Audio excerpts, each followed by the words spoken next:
Welcome to the Factor Uncensored. Thank you for staying up late with us tonight. Jolanda, why are you looking at me? Turn around until we come to you. Now, a very serious story we're starting out with tonight. The mother of a toddler found dead in Brays Bayou back in 2020 has been sentenced to 20 years in prison. Sahara Irvin stood before a judge this morning after pleading guilty to tampering with a corpse and injury to a child. Her 2-year-old daughter, Maliyah's body, was found a day after Irvin and her boyfriend reported her missing back in August 2022.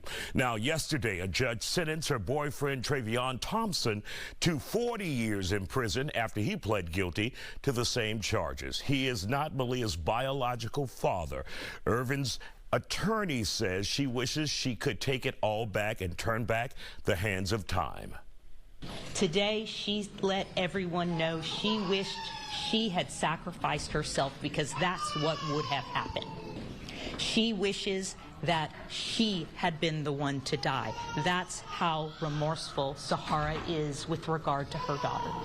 Now, a mother's love for their child is supposed to be unconditional. Now we see how things can take a tragic turn if that love is misguided. Joining us to talk about it tonight, parent Valerie Gonzalez, domestic violence survivor Matilda Zaragoza, and Texas State Representative Jolanda Jones. So, Matilda, let's start with you. We've seen this story over and over again where a mother sacrifices their child for their love interest, that boyfriend, that girlfriend, and in some instances that child ends up dead. Where do you get that from? How is that even possible for a mother?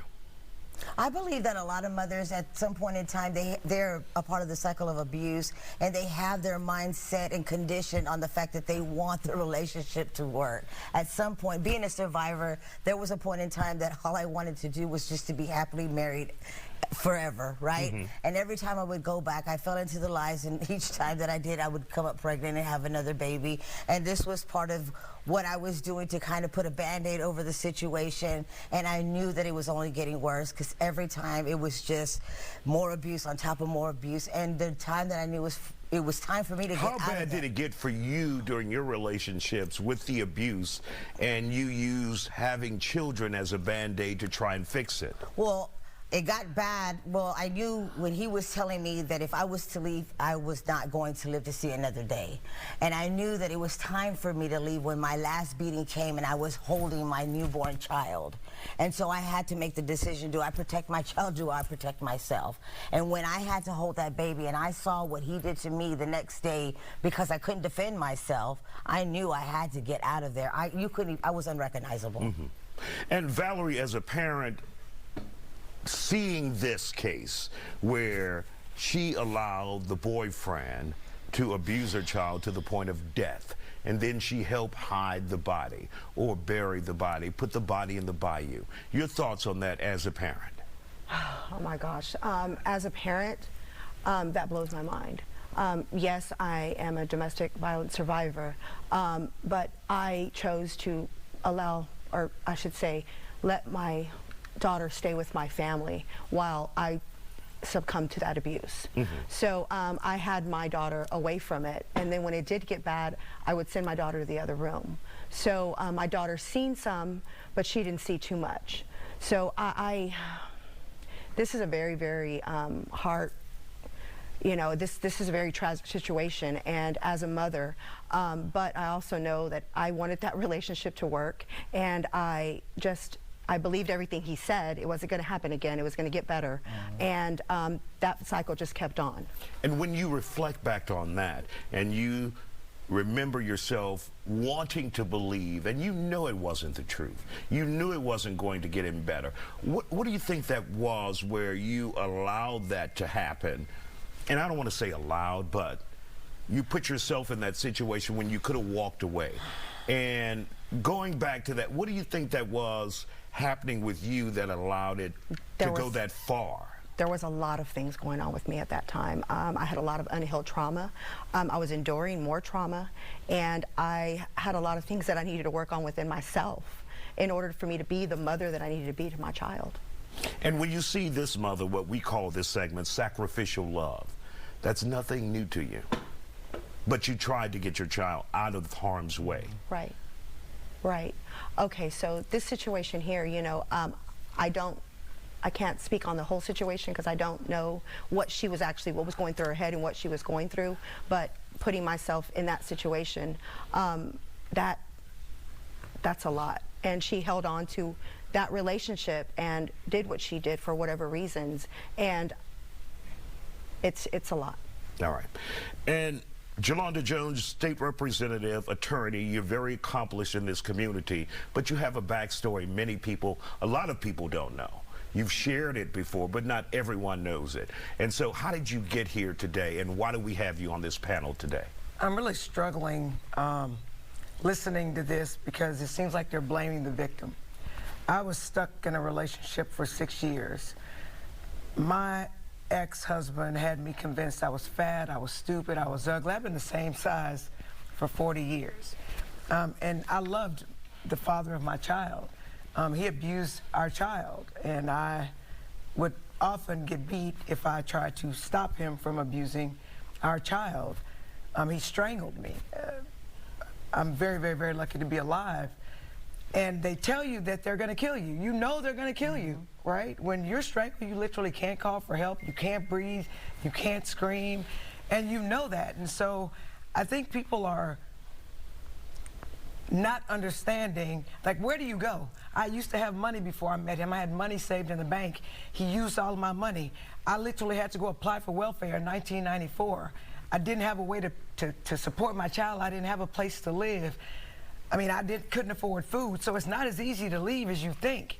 And you just don't think they're gonna kill your child because they tell you that they're not. They tell you that they love you, and we believe that. So I understand how she got here. I don't think she knew that it was gonna end up there, but she probably was right.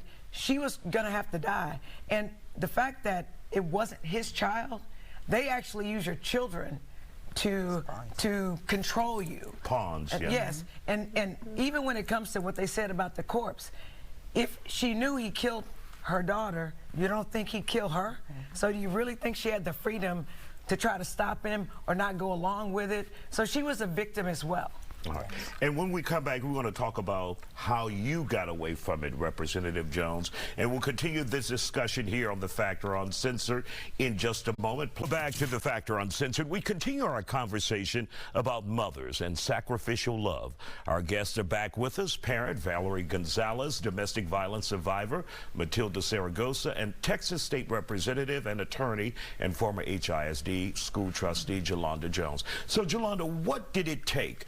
What was your rock bottom for you to say, I have to get the hell out of this relationship? He came home drunk. He was very angry. He didn't make the San Antonio Spurs. He was a basketball player, 7-1. And it was November 8th. My birthday is November 6th.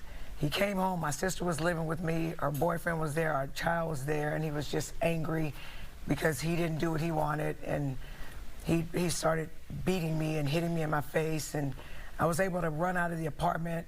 I screamed for my sister to call 911. I literally ran out of the apartment. I ran to my next door neighbor and just tried to get in.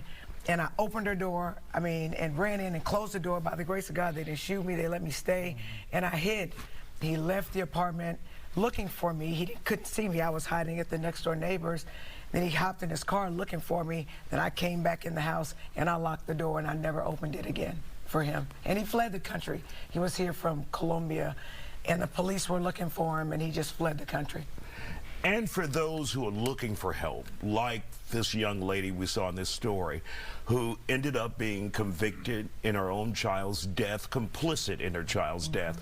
And if someone is trying to escape, what advice would you have for them? Because obviously you say it's not that simple. One size doesn't fit all. So what advice each of you would have for someone who's being victimized by an abuser and they just don't know how to get out?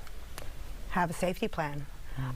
And what I mean by safety plan, you know, have all your documents in a backpack, having money put away. And if you cannot do all that, there is Houston Area Women's Center that also helps, because I know I went through them myself. and they do help, and they give you resources, and they can put you in a safe place. Yes. And that's the Houston Area Women's Center. Correct. And many people know that facility here in Houston. Yes. Matilda, your thoughts on that? I feel like a lot of times, me, myself, I was just ashamed to even share it with my family members, and they probably would have been my biggest support had I just been honest enough to let them know what was going on in the house instead of running from it. And they probably would have been more helpful in helping me get out of that situation a little bit sooner. And just like Valerie said, safety plan, know where you're going, have your documents ready, put a little bit of change to the side, have gas in the car, and call your resources. Connect, connect, and connect. And Jolanda, before we get to you on your escape plan, does it make a difference if you have someone who may be on the cusp of being famous and your family knows it and they say, well, just hang in there? Or did you keep it hidden from your family? I didn't tell anybody. I was ashamed. I mean, I graduated from law school. I was a college graduate. Everybody saw me as strong. One of my people that I thought was a good friend, when I finally did tell him, he was like, oh, I know you must have done something. Or I know you wouldn't let somebody whoop your, you know. So that's blaming the victim, right? But we know as people who live in these relationships that you're in the most danger of dying when you leave, right? Because these relationships are about control. So I know if I leave, I'm gonna get killed. And so I've gotta have a plan. But the only reason I knew that, I would suggest that people go to AVDA, Aid to Victims of Domestic Abuse. If you're married to your abuser, they'll do a divorce. If you need a protective order from your abuser, they'll do that. They have group counseling. They have individual counseling. They have social workers for you. They will help you find a place to stay if you need a place to stay. They will help you get your documents. I mean, a lot of times they'll take your documents. So if you have school-age children, how are you going to enroll your kids in school if you don't have their documents, their paperwork? So there's a lot of planning, but you're in the most danger when you die, so you have to have a good plan. Call AVDA, Aid to Victims of Domestic Abuse. All right, ladies, thank you all for joining us and sharing your experiences and your advice to help others out there. We appreciate you.